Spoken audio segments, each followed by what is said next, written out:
Morning guys, स्वागत आहे तुमचं एका नवीन व्हिडिओमध्ये. तर कालचा तुम्ही व्लॉग बघितलाच असेल, मुंबई टू उज्जैनचा आपला. त्याच्यानंतर आता आपला दुसरा व्लॉग येणार आहे, उज्जैन टू ओंकारेश्वर. आता आम्ही सकाळी उठलो आहे, फ्रेश वगैरे सगळे झालो आहे. रात्रीचं थोडं लेटच झालेलं तिकडे, तेव्हा तो व्हिडिओ बघितलाच असेल तुम्ही. सगळेजण फ्रेशअप वगैरे होऊन गाड्या वगैरे घेऊन निघालेलो आहे. चहा प्यायला थांबलो आहे हॉटेलच्या खालीच. आता इकडून चहा वगैरे पिऊन सगळेजण एकसाथ ओंकारेश्वरला जाऊ. साधारणतः इथून 155 किलोमीटर आहे. 3-3.5 तासाचा प्रवास दाखवते. हॉटेलचं वगैरे तिकडे काही बुकिंग केलेलं नाही, तिकडे जाऊन आम्ही करणार आहे. आणि बघूया आता चहा पिऊन वगैरे हा सगळा सेटअप. तर मित्रांनो, सकाळी एक पनवती लागली आमच्या ग्रुपला. हा आमचे रुपेश बाबा, माहिती नाही काय करत होते. गाडी काढताना स्टँडवरून पडाली, काय झालं, पाय स्लिप झाला माहिती नाही. भाऊच्या R15 फेरिंगला छोटासा क्रॅक केला. दाखवतो तुम्हाला तो क्रॅक.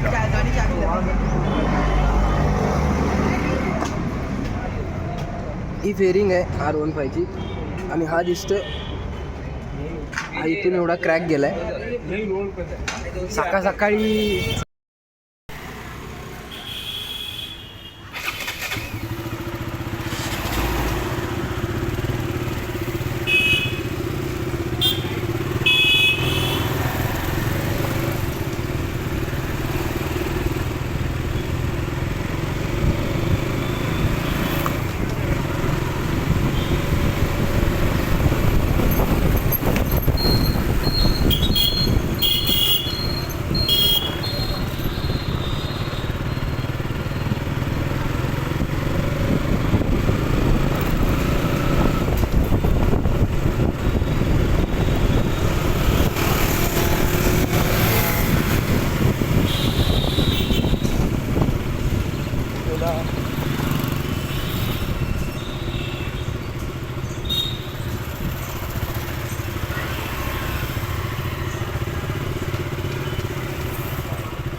अभी ओंकारेश्वर महाकाल कर लिए, अभी ओंकारेश्वर, भैरवनाथ किए, महाकाल किए, रामगढ़ गए. काल भैरव में बहुत तो भीड़ लगने लग गई. तो दर्शन हो गए होंगे, दर्शन भीड़ थी भीड़ थी. 1-1.5 घंटा गया लाइन. 2 घंटे के आसपास गया उधर. पहले वो लगा दी जाली. भीड़ तो रहती नहीं है, वो नागिन जैसी रेलिंग सीधे जाओ ना, आके दर्शन कर लो.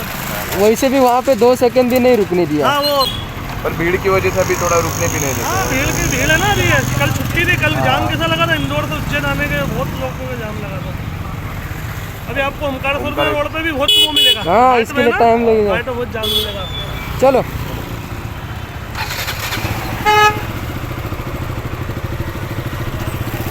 तर इकडचे एक लोकलचे होते, त्यांच्याशी थोडी चर्चा केली. त्यांनी विचारलं कुठून आलेत वगैरे, कसे आहात, बऱ्याच गोष्टी.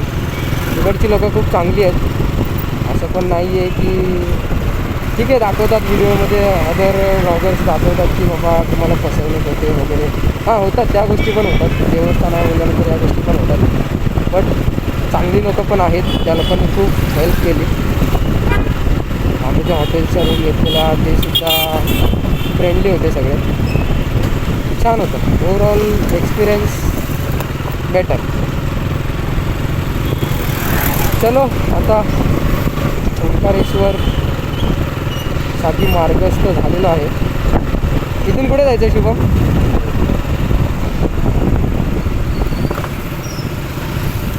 लेफ्ट. इकडचे लोक थोडेसे शिकलेले असून पण अशिक्षित वाटत आहेत मला, कारण की गाडी चालवण्याचं जे ह्यांचा प्रकार आहे तो जरा खूपच विचित्र आहे. खूप म्हणजे खूपच विचित्र आहे. आपल्या मुंबईमध्ये असं नाही आहे, सिस्टमॅटिक आहे सगळं. हा इकडे सिग्नल आहेत, पोलीसवाले आहेत, सगळं आहे, पण विदाऊट हेल्मेट कसंही चालवणं, सिग्नल पाळणं बरंच आहे. या बाबतीत मी थोडासा डिसअपॉइंटेड आहे.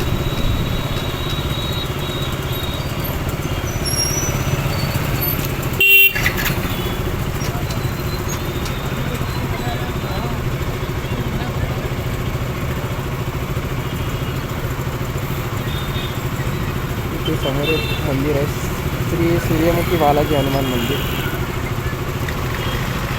बऱ्याच ठिकाणी तुम्ही जसे जाल तसे इकडं मंदिरच आहेत.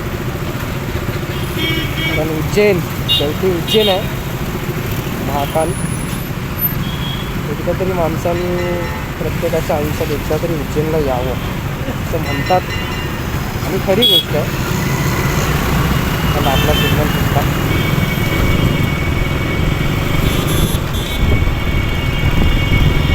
सकाळी सकाळी थोडंसं ऊन कमी आहे, थंडीचं वातावरण आहे.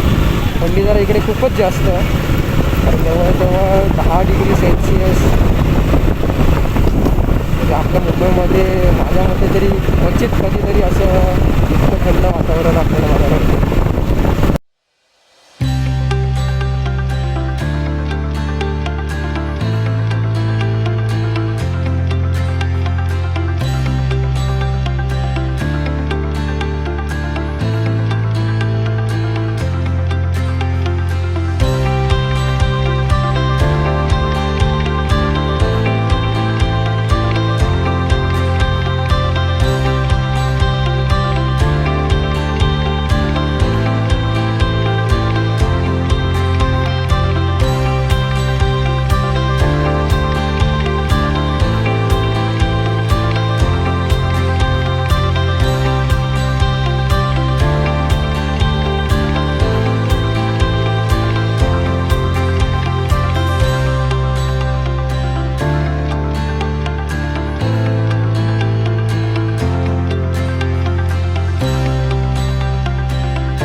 नाही तर हा ओंकारेश्वरला इथून लेफ्ट मारायचा आणि बाकीच्या लोकांसाठी थांबलं जरा.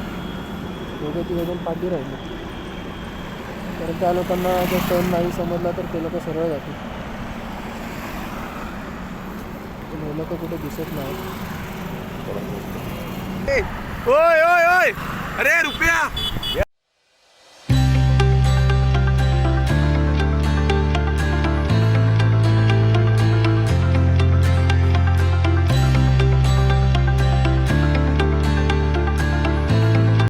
आम्ही आता 80 किलोमीटर आलेलो आहे. इथून एक लेफ्ट आहे ओंकारेश्वरला जायला. तो साधारण इथून पुढे अजून एक 70 ते 80 किलोमीटर बाकी आहे. दोघं तिघंजण पाठी राहिलेत, 3 गाड्या पाठी राहिलेत आणि 3 गाड्या पुढे आलो आणि टी ब्रेकसाठी थांबलो थोड्या वेळ. तेपर्यंत आम्ही थांबणार आणि तिकडे 70 ते 80 किलोमीटर नॉनस्टॉपमध्ये कव्हर करायचा प्लॅन आहे. बघूया कसं होतं आहे. ऊन जरासं पडलं आहे, थोडीशी गरमी लागते, सकाळी थोडंसं थंड वातावरण होतं. बघूया आता टी ब्रेक घेतला आहे, टी ब्रेक झालेलं आहे आणि आता आम्ही निघतो इकडून.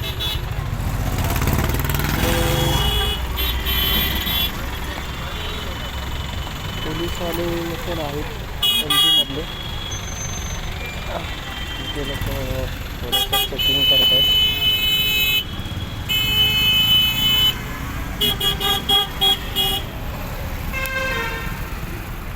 चल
मित्रांनो आता आम्ही जवळपास आलेलो आहे.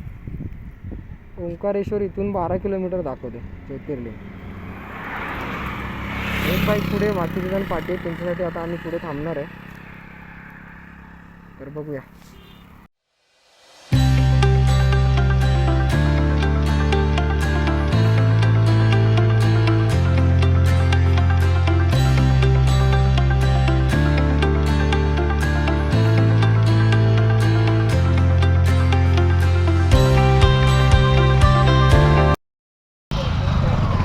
मित्रांनो आता आपण ते प्रसादालयामध्ये थांबलो जेवण करायला. मंदिर एक जवळजवळ 4 किलोमीटर बाकी आहे. आणि जरा मंदिरात जाण्याच्या अगोदर भूक पण लागलेली सगळ्यांना. सगळे लोक आले तिथे जेवायला थांबले. पाठीपुढं झालं थोडंसं ट्रॅफिक होतं. रोड तर इतका बेकार आहे विचारू नका. त्यामुळे जरा थोडीशी हालत झाली. सकाळपासून काही खाल्लं पण नव्हतं, फक्त नाश्ता करून निघालेलो. त्यामुळे जेवायसाठी आता थांबलो आणि जेवण झाल्यानंतर डायरेक्ट मंदिराच्या इकडे जाणार आहे. तिकडे हॉटेल बघून फ्रेश वगैरे होऊन मग दर्शनासाठी जाऊ. तर मित्रांनो आता आपण ओंकारेश्वरमध्ये आतमध्ये एंट्री केली.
अच्छा रहो बेटा, जा ना मौज करो, अच्छा रहो, अच्छे.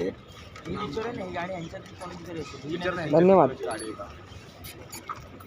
तर मित्रांनो आम्ही आता महाकालेश्वर मंदिराच्या इथे पोहोचलो आहे आणि इथे जरा थोडंसं फ्रेश वगैरे व्हायला आणि सामान वगैरे ठेवायला इथे धर्मशाळा आहे. अखिल भारतीय स्वर्णकार सामान धर्मशाळा पाठीमागे. इथे आम्ही सामान वगैरे बाईक वगैरे लावले आणि इथे आम्ही आता जाणार मंदिराकडे. मंदिर इथेच बाजूला आहे. तर आता बाकीचे लोक बघूया.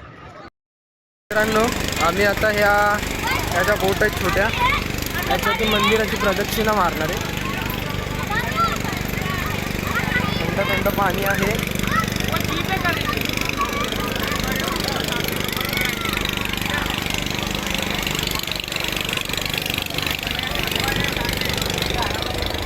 बापरे,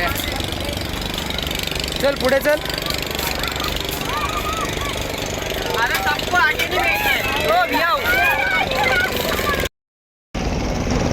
तर मित्रांनो हे बघा सगळेजण लाईव्ह जॅकेट वगैरे घालून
की ओर से दर्शन के लिए प्रवेश बंद कर दिया गया है। यदि आप जाएंगे तो दर्शन नहीं हो पाएंगे। बंद नहीं भाई, सभी श्रद्धालुगण सूचित हो। यदि आप झूला पुल की ओर से दर्शन के लिए जाएंगे तो आपको दर्शन नहीं हो पाएंगे। तर मित्रांनो, आम्ही लोक आलेलो ओंकारेश्वरला, पण थोडं लेट झालं आणि त्यामुळे लाईन बंद करण्यात आलेली आहे. आतमध्ये एंट्री देत नाहीत आणि सकाळी 5 नंतरच हे लोक एंट्री देणार आहेत. तर आता तेवढा टाईम नाही आमच्याकडे, कारण सुट्ट्या वगैरे सगळ्या नाही पॉसिबल होणार आहे. त्यामुळे आम्ही शिखरचं दर्शन घेऊन आम्ही आता रिटर्न मुंबईच्या मार्गाने निघतो. जाऊन थोडंसं फ्रेश होऊन थोडंसं नाश्ता करून सगळा सेटअप लावून निघू. चला.